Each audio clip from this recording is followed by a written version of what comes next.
ಕುಂತಿದೇವಿ ಎರಡನೆಯ ಭಾಗ. ಕುಂತಿಯು ಮಗುವನ್ನು ಮೆತ್ತನೆಯ ಬಟ್ಟೆಯಲ್ಲಿ ಸುತ್ತಿ ಪೆಟ್ಟಿಗೆಯಲ್ಲಿಟ್ಟು ಗಂಗೆಯಲ್ಲಿ ಬಿಡ್ತಾಳೆ. ಆದರೆ ಆ ನೀರಿನ ವೇಗವನ್ನು ಗಮನಿಸಿ ಮಗುವಿಗೆ ಏನಾಗುವುದೋ ಅಂತ ಗಾಬರಿಯಿಂದ, ಈಗ ಮಳೆಗಾಲ, ನೀರು ತುಂಬ ಇದೆ, ಬೇಸಿಗೆಯಲ್ಲಿ ಬಿಡಬೇಕಾಗಿತ್ತು ಅಂತ ಭಾವಿಸ್ತಾಳೆ.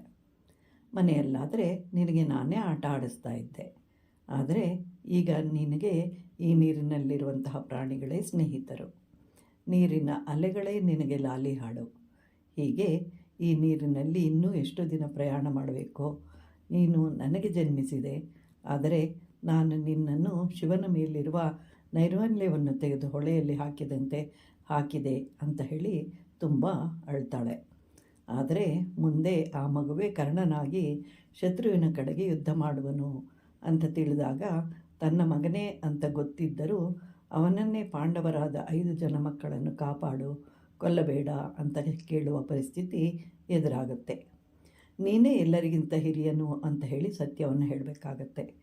ಆ ಕರ್ಣನೇ ಪಾಂಡವರನ್ನು ಕೊಲ್ಲುವುದಿಲ್ಲ ಅಂಥೇಳಿ ಕುಂತಿಗೆ ಮಾತನ್ನು ಕೊಡ್ತಾನೆ. ಹೀಗೆ ಯಾರೇ ಆಗಲಿ ತಪ್ಪುಗಳನ್ನು ಮಾಡಿದವರಿಗೆ ಶಿಕ್ಷೆ ತಪ್ಪುವುದಿಲ್ಲ. ಇಲ್ಲಿ ಕುಂತಿದೇವಿಯೂ ಹೊರತಲ್ಲ.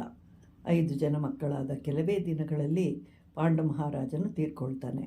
ಮಕ್ಕಳಿಗೆ ತಂದೆ ಇಲ್ಲದಂತಾಯಿತು.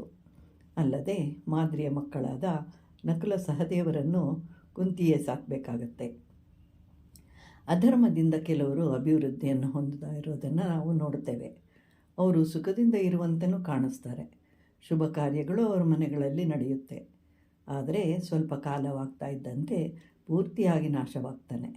ಆದ್ದರಿಂದ ತಪ್ಪನ್ನು ಮಾಡಿದರೆ ಭಗವಂತನ ಬಳಿಯಲ್ಲಿ ಹೇಳಿಕೊಂಡು ಮುಂದೆ ಈ ತಪ್ಪನ್ನು ಮಾಡುವುದಿಲ್ಲ ಅಂತ ಪ್ರಾಯಶ್ಚಿತ್ತ ಮಾಡಿಕೊಂಡ್ರೆ ಪರಿಹಾರವಾಗುತ್ತೆ ಅನ್ನುತ್ತೆ ಶಾಸ್ತ್ರ.